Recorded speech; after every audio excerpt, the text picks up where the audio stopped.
when the train hissed to a stop at Larkspur Crossing. Evelyn May Callahan stepped into silence, the kind that comes after betrayal, and just before a storm. The iron beast had barely stopped steaming when the conductor tipped his hat and muttered something about weather coming in from the south.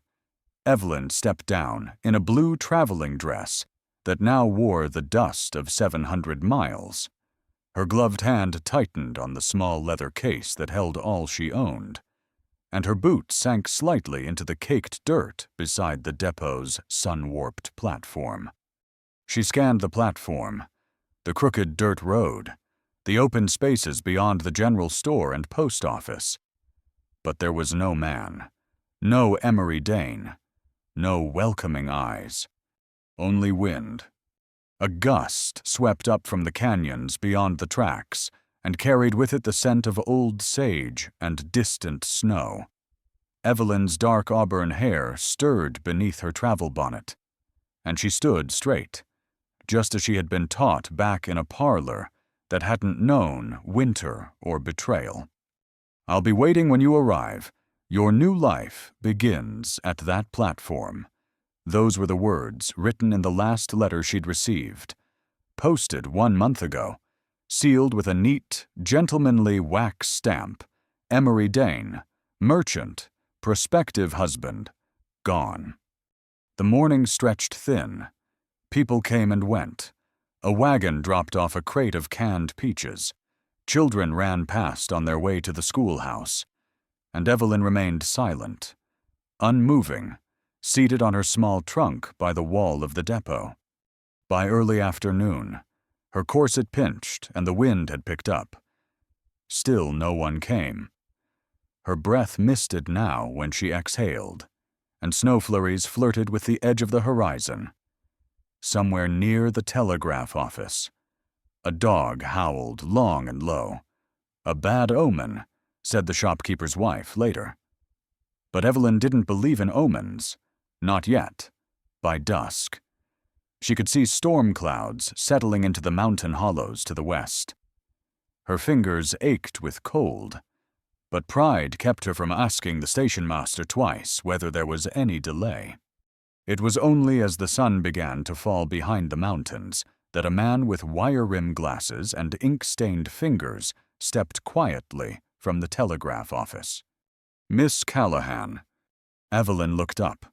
Her lips were stiff from the cold. "Yes." He held his cap in his hands, gaze steady but apologetic. "My name's Thaddeus Boone. I run the wire here." She waited. "I reckon you came looking for Emery Dane." Evelyn rose slowly. "He was to meet me here, today. We were—" She paused. Her voice betrayed her pride. "He invited me west. We were engaged, that is to say. We corresponded." Thaddeus glanced down. "I'm sorry to be the one to say it. He left town 4 days ago. Left in a hurry." A weight gathered in her chest. Left. He's gone. Slipped out with more than just belongings, too. Stole from a few good men, and left behind a wife and 2 young sons. Evelyn didn't speak. She didn't cry, either. She nodded once and sat back down. Her traveling case shifted beside her. The dust on her hem darkened with snow. "Is there somewhere I can send a wire for you?" Thaddeus offered gently. She shook her head. "No," then added, "Not yet." He hesitated. "You'll freeze here by nightfall." She smiled tightly. "I've endured worse." He opened his mouth, then closed it, unsure. The lantern in the depot window flickered once, and the wind began to whistle louder. "You hungry?" he finally asked. She shook her head, but her stomach betrayed her with a low twist. "I got a stale biscuit in the drawer. Some coffee, too, if you don't mind it burnt." She rose again, "Thank you." Inside the telegraph shack. The air was thick with paper, dust, and warm iron. The stove hissed in the corner, and the biscuit, though dry, softened enough when dipped in coffee. Evelyn didn't speak of Emery again. She listened instead to the slow tap of wire keys, the steady scribble of notes. Thaddeus worked in quiet rhythm. She didn't ask where his wife was, or if he had one. He didn't ask her what she planned to do next. Night came heavy. The snow began in earnest. By 9 o'clock, the wind had carved ridges along the street and snuffed out 2 of the depot's lanterns. "I can take the cot," Thaddeus said. "You can have my bed, least till morning." She refused, but he insisted, so she laid her head on a stiff pillow with her gloves still on, and stared at the wooden ceiling, her mind too full to dream. The second morning came colder, her bonnet crusted with snow. She stepped outside and saw her breath in gray puffs. Still no letter, no word, no direction. She walked the muddy path to the general store. Her gloves were soaked, but her chin remained high. She bought a tin of beans with the last of her silver, and warmed her hands near the pot-belly stove while pretending not to hear the whispers from the shopkeeper's wife.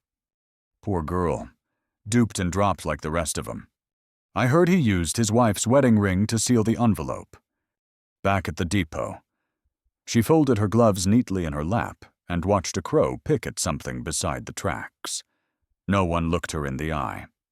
By nightfall, she had nowhere left to sit but the bench beside the stove. Thaddeus tried to offer his cot again, but she refused this time with a polite firmness. "I'll sleep where I wait." He didn't press her. The third morning arrived with the crunch of hooves on frost and the faint jingle of tack. Evelyn looked up from her coffee. Through the wavering glass, she saw a wagon pulling up a broad-chested man with a low-crowned hat and a long duster coat swung down from the seat and approached. "Station Master Boone." Thaddeus looked up. "That's me." The man tipped his hat. "Name's Rourke, Silas Rourke. Heard you wired about someone stranded. Figured I'd take a look." Thaddeus nodded toward the bench. Evelyn stood. Silas looked at her, the way a man might look at a cliffside road he didn't plan to travel, but respected all the same. She straightened. "I didn't ask for help." "No, ma'am, I didn't say you did. I won't be a burden." He nodded once. "Storm's comin'. I got a roof, a warm stove, and some horses that won't kick you if you speak soft. That's all I'm offering." She met his gaze, and for the first time in 3 days, her voice trembled, just slightly. "Then I accept." They rode out by noon. Evelyn sat beside a stranger in a rattling wagon, wind tearing through the valley and snow licking at the wheels. She didn't look back. The road ahead twisted through hills bleached with ice and dotted with pine. An old scarecrow leaned against a fallen fence post. Far off, smoke curled from a chimney. The wagon turned toward a distant ridge, and in the silence between gusts, Evelyn let herself breathe. Just once. But as the last chimney of Larkspur Crossing disappeared behind the trees, her heart whispered a quiet ache. "Don't let this be another place that forgets me." "And where will you go now?" Miss Callahan Thaddeus asked gently. But Evelyn could only stare into the wind, where even the snow seemed too ashamed to stay.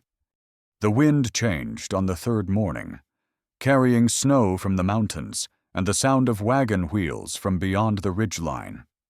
By the time the wagon creaked its way onto the trail leading south from Larkspur Crossing, the sky had begun to shift from pale gray to slate, heavy with snow that hadn't yet fallen. Evelyn sat beside Silas Rourke, bundled in her traveling coat, the bonnet low over her brow. The silence between them wasn't strained, but it wasn't familiar either. It was the kind of quiet born of people who'd both been broken by the same world, though in different ways. She held the folds of her coat closed not only against the cold, but against the raw shame that still clung to her like ash. Her father once told her that when a man offers help without asking questions, it's often because he's answered a few hard ones of his own. She hadn't understood what he meant until now. The wagon bumped hard over a rut in the trail. Evelyn gripped the seat with one hand and her small case with the other. "Is your home far?" she asked, more out of politeness than curiosity. 8 miles or so. Silas answered without looking over. "Up past the second ridge. We call it Rourke's Edge." She nodded. The name fit him something solid, steep, and not easy to approach. The snow began again near the halfway mark. It was the fine, slicing kind that blew sideways and worked its way under collars and cuffs. Evelyn hunched deeper into her coat, and Silas slowed the wagon so the horse wouldn't lose footing on the frozen ground. They passed what must have once been a church, now half sunken into the hillside, its bell tower leaning like a drunk against the wind. "I don't mean to keep you from your work," Evelyn said after a long stretch of silence. He didn't answer right away. "Work'll keep. Storm won't." When they reached the gate to the ranch, the wind cut like a blade. Evelyn saw the outline of the house through a screen of blowing white, a large 2-story structure with a deep porch and smoke curling from the chimney. A single oil lamp glowed in the side window, casting long amber fingers onto the snow. Nearby, a barn loomed dark and half buried in drift. A woman stepped out onto the porch, wiping her hands on her apron. "About time," she called. "You find her." Silas nodded once. "Hetty. This is Evelyn Callahan. She's going to stay through the storm." Hetty Rollins was no older than 50, but had the look of someone who'd lived twice that. Her face was sun-browned and wise, her hair pulled into a no-nonsense bun. She looked Evelyn over, not unkindly, and gave a single approving nod. "Well, come on then. You're already colder than you should be."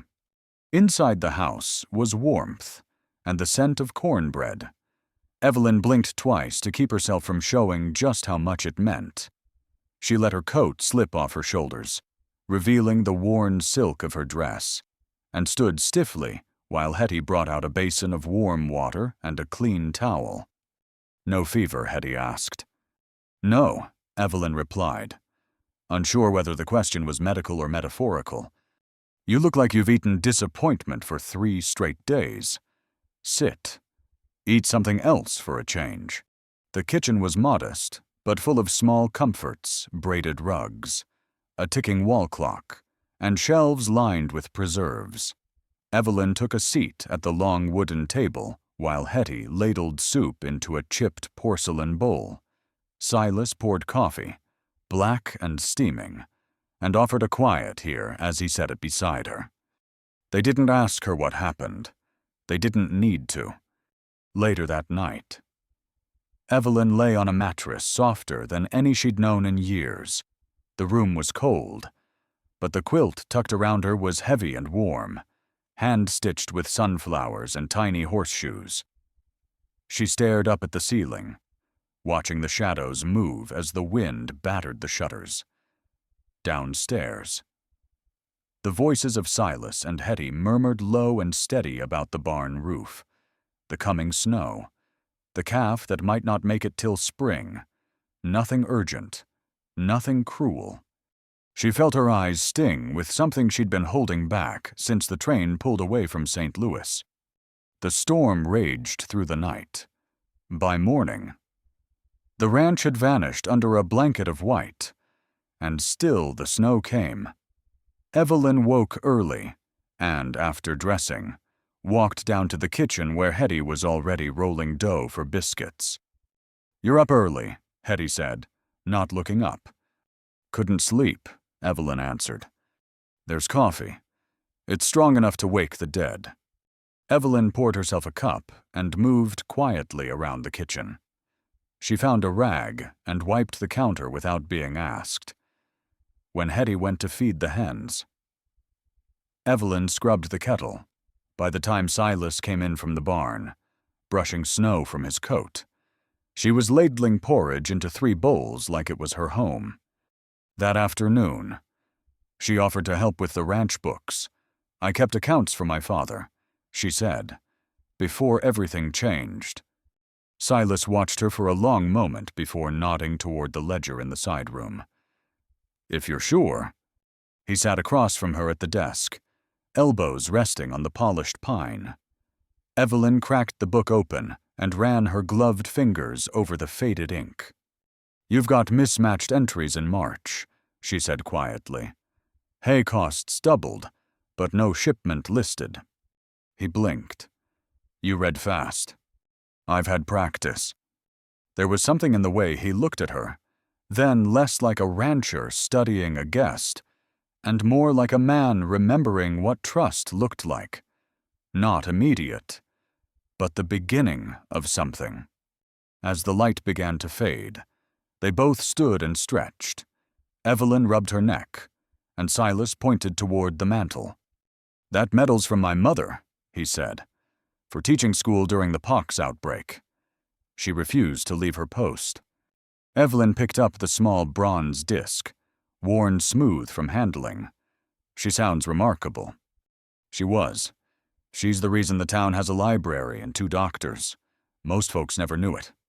Silence settled again, but this one was different, less distant. She looked out the frost-rimmed window. "I've never built anything."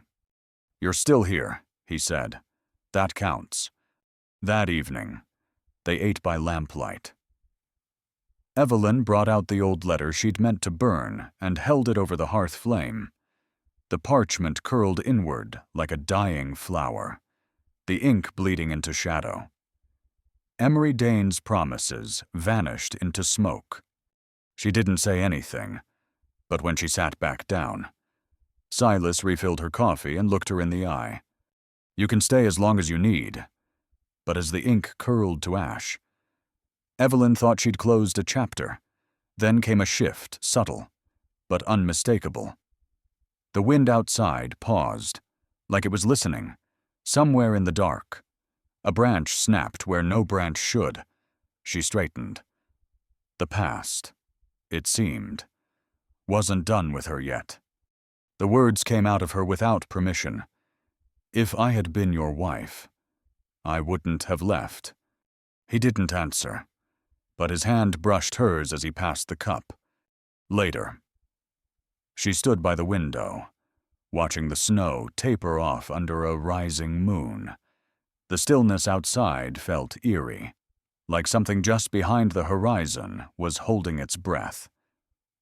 She turned back toward the warmth of the fire, but a sound stopped her cold. Horses, not in the barn. Out on the road. Hoofbeats on snow. Not part of the storm. Then came a sound that didn't belong, sharp, deliberate, foreign. Hooves on crusted snow. Evelyn turned slowly toward the road, her breath caught in her throat. Whoever they were. They hadn't come with the storm. They had come with intent. Before the sun rose, Evelyn was scrubbing the kitchen floor, her silk sleeves rolled to the elbows and her pride crumbling like yesterday's cornbread.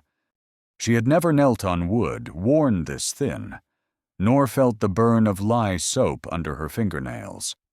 But she moved with quiet focus, as though cleaning could erase the past few weeks, the cold platform, the vanished promise, the look in her mother's eyes when she left St. Louis behind. She scrubbed until her back ached and her thoughts dulled. The kitchen slowly warmed with morning light, and from the stovepipe came the scent of salt pork and day-old beans reheated in a battered tin.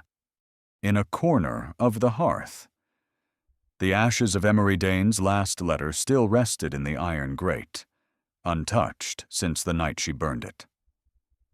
All that remained of him was a curled bit of wax and a browned edge of parchment bearing the echo of a phrase, always yours. Hetty hadn't asked about the ashes. Instead, she'd stirred a pot of stew, muttered something about liars in polished boots, and handed Evelyn a warm biscuit like an unspoken apology from the world.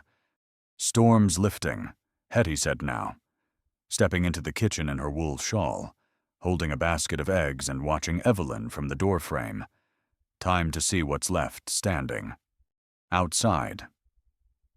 The snow had stopped, but a bitter crust remained on every rail and rooftop.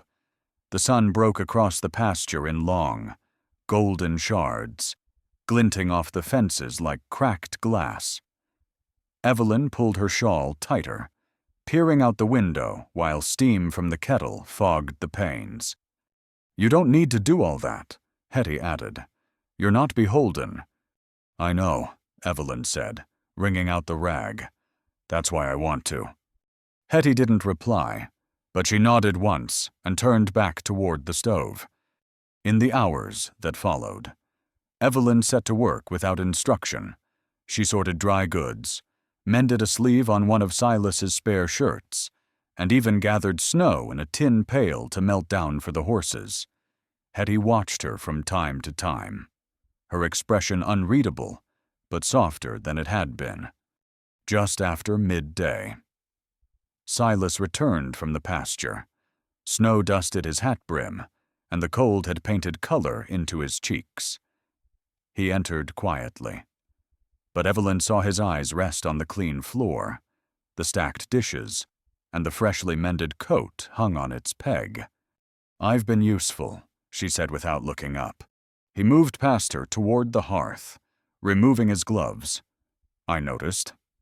She dusted her hands on her apron. "It helps, staying busy, not thinking." "Sometimes," he said. "Sometimes you gotta stop long enough to remember who you were before everything went sideways." She met his eyes then. "I'm trying." The silence between them felt less like a wall and more like an open space they hadn't crossed yet. After supper, Evelyn noticed a set of ledgers sitting idle near the parlor shelf. Their leather bindings were cracked with age, and the ink on the labels had faded to the color of dried blood. She asked Silas if she could help sort them, and he raised an eyebrow. "Curious?" "You read accounts?" he asked. "My father was a railway broker, before he drank the company dry." Silas nodded, handed her the topmost ledger, and stepped back. The study was a narrow room with a window facing the distant hills. Evelyn settled in at the desk, dipping the pen in ink, tracing faded entries and cross-referencing crates of seed, numbers of livestock, and fence repair costs. She lost track of time until Silas returned, holding 2 mugs of coffee and wearing a slightly bemused expression. "Most folks find those numbers unbearable." "They tell stories," she replied, sipping slowly, "of what you built, what you saved, what you let go of." He didn't answer, but something softened in his jaw. As they worked, Evelyn found a folded paper tucked inside one ledger, a receipt for 2 barrels of whiskey, dated the month Silas's father died. She said nothing, but looked at him, the question unspoken. He answered it anyway. "Things got tight that year. I was 21. He left debts. I paid them." She nodded. "And the ranch?" "Didn't leave that." She returned the paper and closed the ledger gently. Later. Silas stepped away to stoke the fire, and Evelyn wandered toward the mantel where a small velvet box sat unopened. She reached for it, then hesitated. Silas, noticing, gave a quiet nod. "It's my mother's," he said. "Inside's her teaching medal. She earned it in Montgomery Parish. Never stopped working, even when she got sick." Evelyn opened the box slowly, revealing a dull bronze disc strung on a faded ribbon. It bore the shape of a tree with roots and branches entwined. "She sounds like someone who stood her ground." She was, until the end. Evelyn set the box back down, her fingers lingering on the edge. When dinner came, it was quiet and familiar. They ate cornbread and stew, shared stories in fragments, and let the silence between words stretch comfortably. Evelyn spoke of her father only once. He bet on a shipment that never came. We lost the house. I lost him 2 months later. I'm sorry. I'm not sure I am, she whispered. He left me with a debt I could never repay. Silas didn't ask for more. As the evening wore on, Evelyn returned to the study and began folding the blankets on the daybed. Her hands moved automatically, and as she smoothed the edge of the quilt, a sentence fell from her lips before she could stop it. If I had been your wife, I wouldn't have left. The silence that followed was long. She turned slowly and found Silas standing in the doorway, his face unreadable in the firelight. He didn't speak, didn't question, but as he stepped forward, his hand brushed hers, warm and solid. She didn't pull away. That night, the fire crackled low, and the wind stilled. Evelyn sat at the window in her borrowed shawl, sipping cooled coffee and letting her thoughts drift.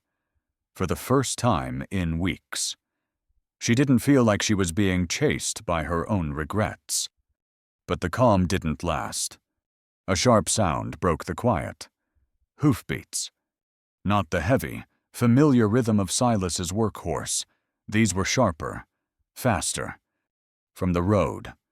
She rose quickly and moved to the door, the cold seeping in through the cracks as she opened it. The moon cast a pale glow over the snow-covered yard, and in the distance, just beyond the front gate, 2 mounted figures halted their horses. They didn't carry torches, but they didn't need them. She knew what they were, and they weren't part of the storm. The storm had broken, but the silence it left behind was heavy, the kind that settled before a gun was drawn or a truth was spoken. At first, the figures by the gate didn't move. Evelyn watched them from the edge of the porch, her breath fogging in the early light. Shawl pulled tight over her shoulders. The air was still, too still. Not even the wind dared to speak as the 2 riders dismounted in unison and walked forward through the snow, boots crunching with military precision. She stepped back inside without slamming the door, her pulse louder than her footsteps. Silas had already risen. He stood by the hearth, sleeves rolled, pistol on the table beside his coffee. He didn't ask what she'd seen. He only looked at her and said, "Stay here." Hetty met Evelyn in the kitchen. She held a bread knife, knuckles white against the handle. "They armed," she whispered. "Yes," Evelyn answered. "I think so." When Silas opened the door, the men were already halfway up the path. The taller one tipped his hat, a pale, flat-brimmed thing untouched by snow. His companion, younger and sharper, scanned the ranch yard like he was memorizing its weaknesses. "Morning," the tall man said. "Name's Cyrus Vale. This here's Mr. Griggs. I take it you're Silas Rourke." "I am. Fine piece of land you've got here." Vale smiled, but it didn't reach his eyes. "We came to talk. Private matter." Silas didn't step aside. "That's so. Concerns a Miss Evelyn Callahan. Pretty name." She inside. The chill in Silas's voice cut sharper than any wind. "Whatever you've got to say, say it." Vale glanced at Griggs, then back at Silas. "We're debt collectors, employed by a number of concerned parties from Missouri and Kentucky. Seems Miss Callahan's stepfather signed over a promissory contract, substantial amount. 50,000. Give or take. And the collateral," he raised his brow. "Well, that'd be Miss Callahan herself." The words hung in the cold like lead. "Evelyn, just behind the wall, felt her knees weaken. Hetty steadied her, guiding her back from the doorway with a gentleness that belied her strength. "She ain't property," Silas said flatly. Vale's smile widened. "Didn't say she was. Said she was collateral. Signed and sealed by one Judge Horace Bellamy. Legal in 5 territories. Papers dated, but still holds." "I don't give a damn about your paper." Griggs shifted, hand brushing the butt of his revolver. "Now, no need for rudeness. We're here for a conversation." "You're not taking her." Vale sighed, reaching into his coat. "Thought you might say that." He pulled out a folded document and let the wind snap it open. "This here's a certified writ of retrieval. We're authorized to escort Miss Callahan east. She can come willing, or she can come tied." The sound of Evelyn's heartbeat roared in her ears. Silas stepped fully onto the porch. "You come back with a marshal and a court behind you. Until then, you've got nothing I'll respect." "We've got law enough," Vale said, jaw tightening. "Don't be a fool. Rourke, you harbor a fugitive. You invite the consequences.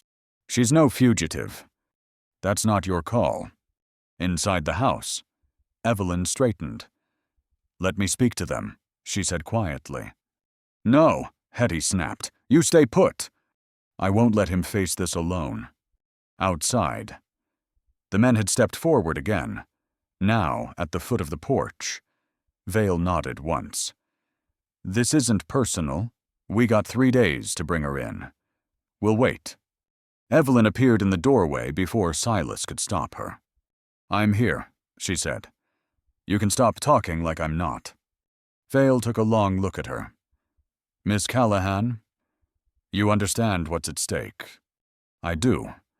I also know that what Judge Bellamy signed was a lie. I never agreed.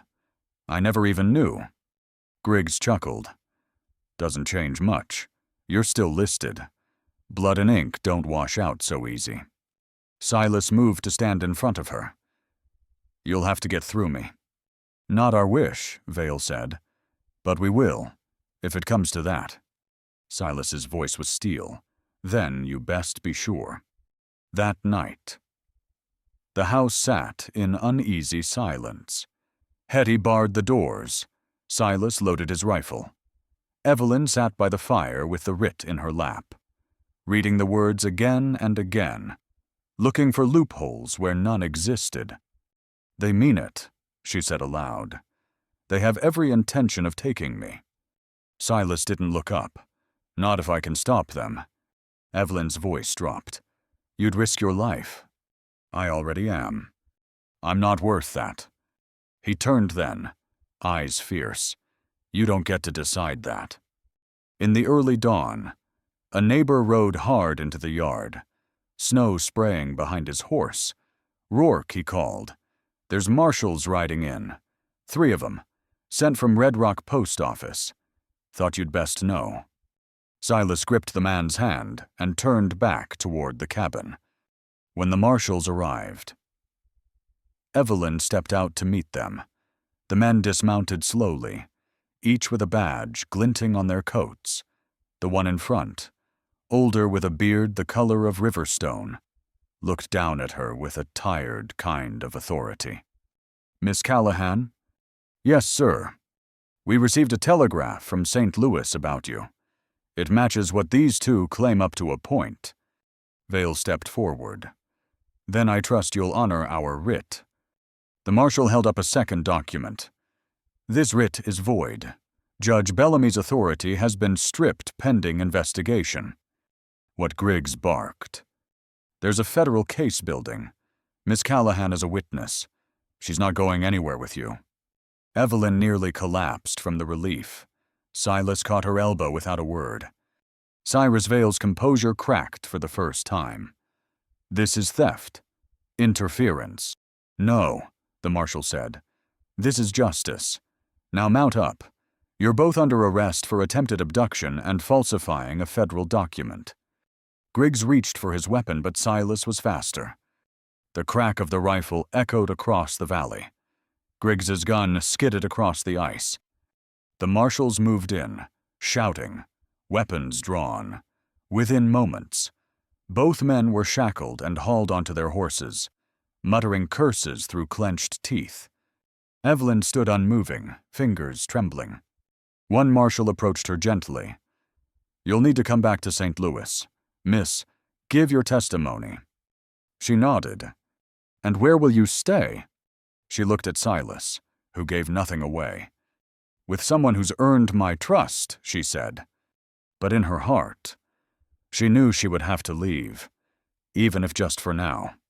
As Cyrus was led away in irons, he turned back toward Evelyn and said, "You can't change the ink, girl. Someone else will come collecting. Always does." Evelyn stepped onto the platform at St. Louis, heart pounding with more than just the cold. Behind her, the past was hunting. Ahead, men in robes and ink-stained hands waited to turn her truth into a matter of doubt. The morning light had been thin when she boarded, a pale gray stretch over the ridges behind Rourke's Edge. The town was still waking, but Silas had been waiting at the platform with Hetty standing beside him, arms folded against the cold. He said little. So did Evelyn. Their silence was no longer filled with uncertainty, but something heavier, the weight of a beginning that had to be postponed. In her lap, she clutched a satchel, lined with wool and stiff with papers, inside a summons, a copy of the falsified writ, and a letter signed by a U.S. district attorney. She also carried the truth, the one thing that had never felt heavier. Judge Horace Bellamy's name now appeared in bold type across federal papers, circled in red ink by men Evelyn had never met, and they were waiting for her. Hetty had pressed a sealed envelope into Evelyn's hand before the train doors closed. "For when it gets too hard to breathe," she'd said. Read it only then. Now, seated by the frosted window as the train screamed eastward, Evelyn kept that envelope tucked beneath her coat. She didn't yet know how hard the days ahead would be, but the tightness in her chest already told her breathing would become a task. By the time she arrived in St. Louis, the air had turned to sleet. The city wore its filth like a second skin, mud-streaked streets, soaked gas lamps, buildings leaning under the weight of too many lives. Evelyn moved quickly from the depot, her boots wet through, and climbed the courthouse steps with trembling resolve. Inside, the ceilings were too tall, the walls too bright. Voices echoed like they didn't belong to people but to ghosts made of parchment and ink. A clerk took her name, showed her to a small witness room, and offered her coffee too bitter to drink. The trial of Judge Horace Bellamy had not yet begun, but the hearings had. Each morning, Evelyn was summoned to sit before men with pens and frowns, answering questions about contracts she never signed and conversations she never had. They studied her like she was evidence herself, each bruise of memory a line on their notepad. "He claimed you were aware of the arrangement. He said I was weak-willed, that I had no prospects, that I'd be safer, attached to a man like Dane. And were you?" Evelyn's voice never wavered. "I was never safe with any of them." On the fourth day, they asked her to recount the forged document in detail. Her stomach turned at the memory of that folded writ flapping in the wind outside Silas's home. She spoke of the ink, the seal, the lies braided into every line. She spoke of the men who'd come to collect her like freight. Then they asked about Emery. "What was your understanding of his relationship to Judge Bellamy?" "He called him a partner," Evelyn replied. "Not in law, in profit." "And did you know he was married?" "I did not. Not until I arrived in Larkspur Crossing." The lawyer paused. "And what would you say to those who claim you came west under false pretenses?" I'd ask how many women they've seen lose their future and keep walking anyway. A silence followed. For the first time, Evelyn didn't look away. That evening, exhausted and hollow. She returned to the small boarding room where she stayed. She lit a lamp, unpinned her hair, and sat with the envelope Hetty had given her resting in her lap. Her fingers hovered before she opened it. Inside, a single page, handwritten in Hetty's careful script. Justice is the start, not the end. Come home to what you've earned. Evelyn folded the paper, pressed it to her lips, and let herself cry for the first time in months, maybe years, not from fear or regret, but release. The next morning, the courthouse was full.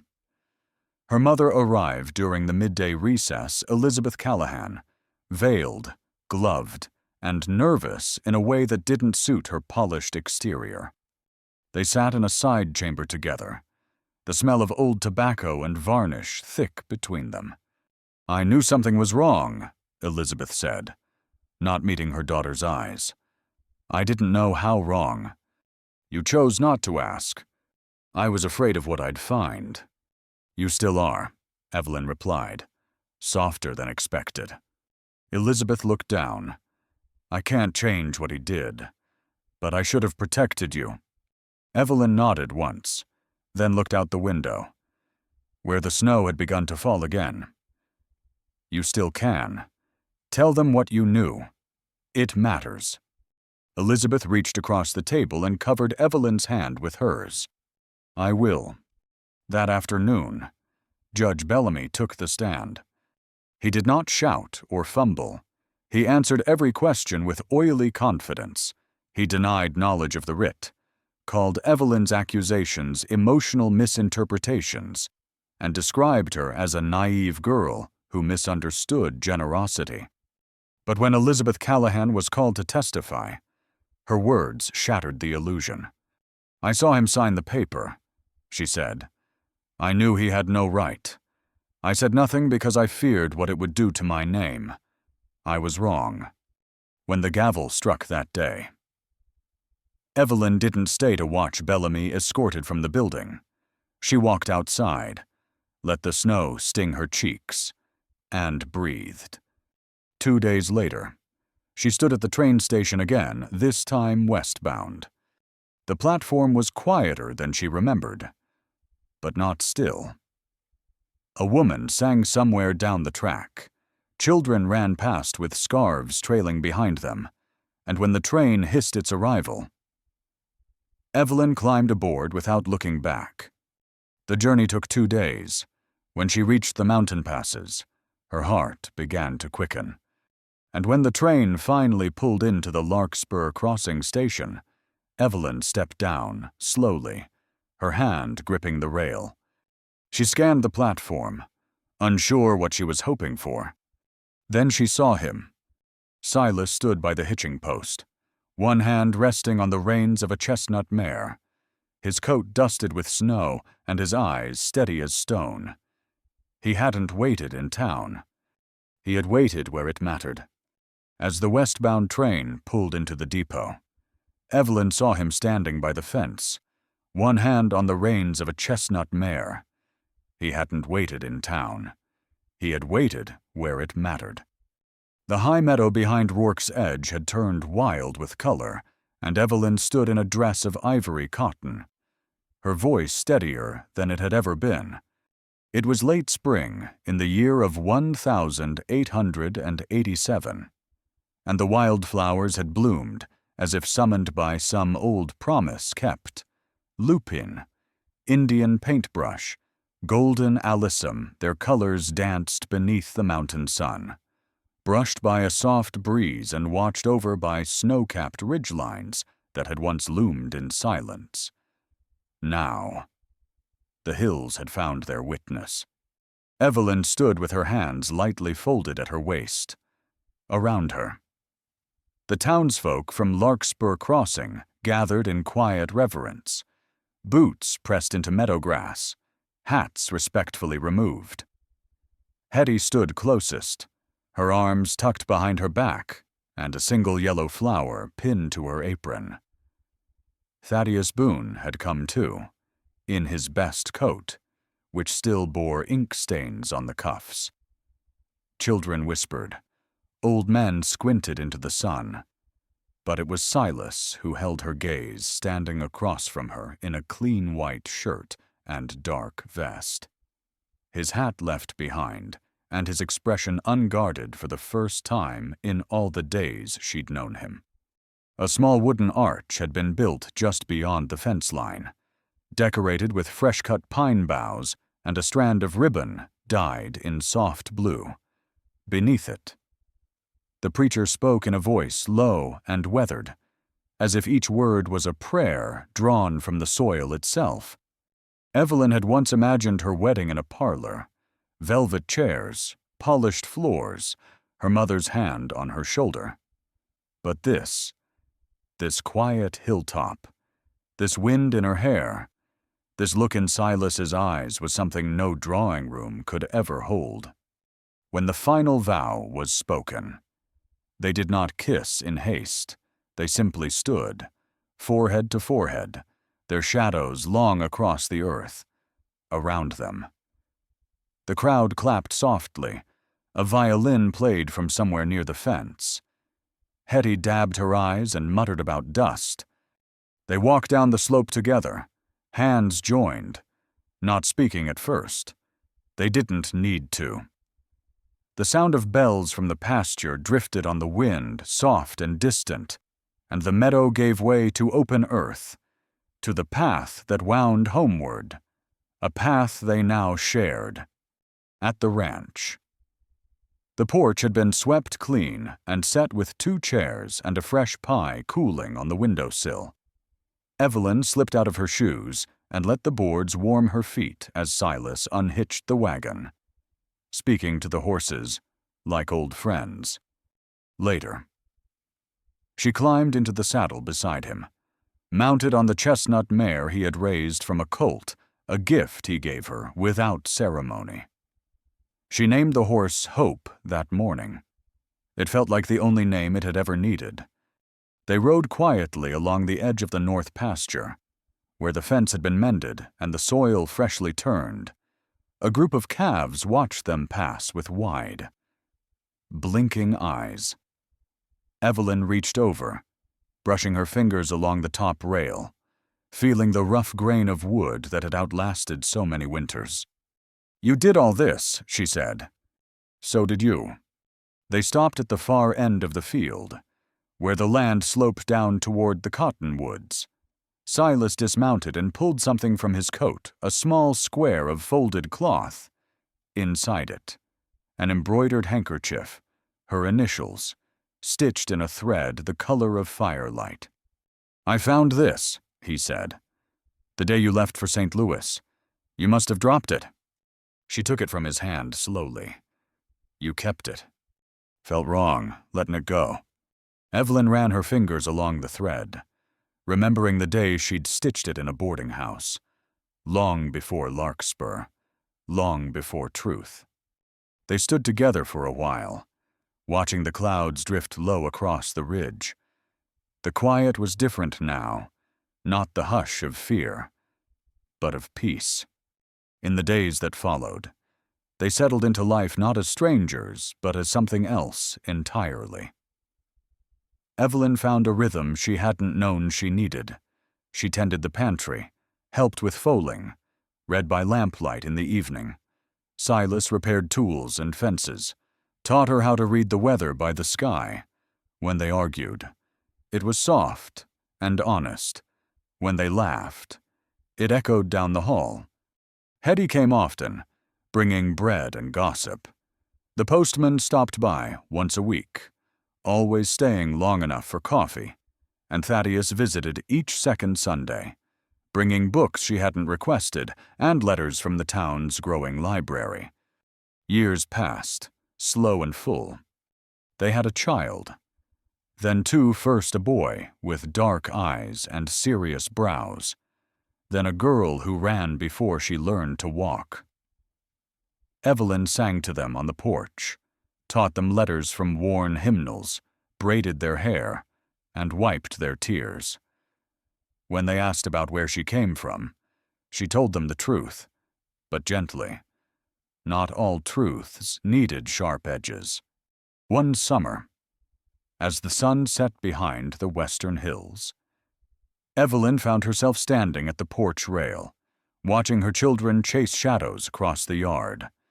The distant jangle of a harness drifted up the road. A visitor, perhaps. She didn't flinch anymore when strangers arrived. The land had grown kind. The wagon pulled into view, and a woman stepped down. She wore a travel coat too thin for the season and clutched a yellowed letter in her gloved hand. She looked young, but tired, unsure. Evelyn stepped down from the porch, brushing her hands on her apron, and approached slowly. "Can I help you?" she asked. The woman looked up. "Is this Rourke's Edge?" "It is." The woman hesitated. I'm looking for someone. She signed a letter I received 2 weeks ago. Said I could come. Said I'd be safe here." Evelyn saw the name on the envelope. It was her own. Evelyn held out her hand, steady despite the memory surging behind her eyes. "The station doesn't look like much," she said, "but if you're brave enough to walk the last mile, it might just give you back your name." And now the tale has settled, like dust upon a silent trail, with only the wind left to carry what it remembers a shawl stirring on a porch rail, the creak of leather boots across dry floorboards, the sigh of a horse cooling in evening shade, the soft click of a latch closing behind someone who once thought they'd never belong. Somewhere. There's still a handkerchief folded in a drawer, thread worn thin by waiting, a letter curled in the back of a bureau. The ink faded, but the promise still legible to anyone who dares look. A bronze medal catching firelight just right on a shelf no one dusts anymore, glowing faintly with a mother's old courage. There are wildflowers blooming on a fence line where no seeds were planted, and hoofprints pressed into damp soil where no one remembers who passed by. The wind remembers. Though, the wind always remembers. It knows the sound of Evelyn Callahan's voice, the way it carried steady in the cold when others would have gone quiet. It knows the low tone of Silas Rourke, a man who never spoke more than was needed, but never less than was true. It carries the laughter of 2 children who never knew how close their mother came to vanishing from this earth, and the silence of a woman who once sat alone on a platform, not knowing if anyone would ever call her by name. There is no statue in Larkspur Crossing, no plaque nailed to the post office door, but in the lean of the barn wall that never fell, in the pie, coolin' on the windowsill, in the ledger balanced down to the last cent, her presence remains. In the way a man glances over his shoulder to see if the storm is really gone, in the small comfort of knowing someone stood her ground before you had to. Honor, out here, doesn't come with applause. It comes with wood chopped before snowfall, with bread baked before dawn, with holding the line when it would be easier to turn away. Justice walks slowly across this land, dragging her hem in the dust. But she walks, and when she arrives, it's often too late for shouting, but just in time for healing. The kind that doesn't erase pain, but makes it bearable. The kind that lets you sleep without fear. They say Evelyn never raised her voice, not even in the courtroom, but her quiet carried farther than any gavel. And Silas well, he didn't change the town by force, he just stood still long enough that the town started turning toward him.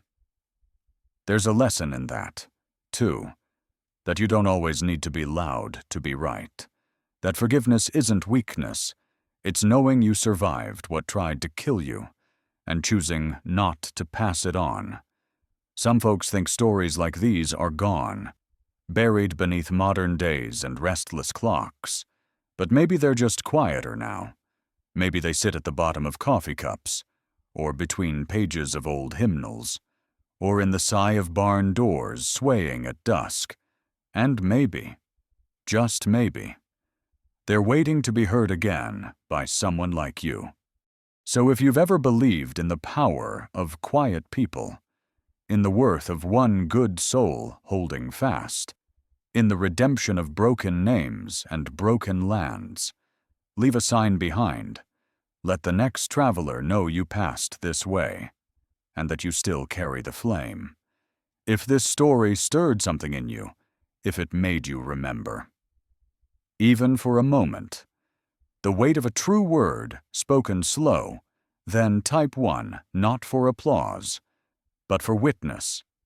Subscribe to the Western Story Chronicles, where the forgotten are honored, the brave remembered, and the quiet are given their due. Because in a world of dust and wind, it is still the truth that lasts longest, and sometimes, all it takes to keep that truth alive is a name spoken once. Beneath the sound of a rising wind,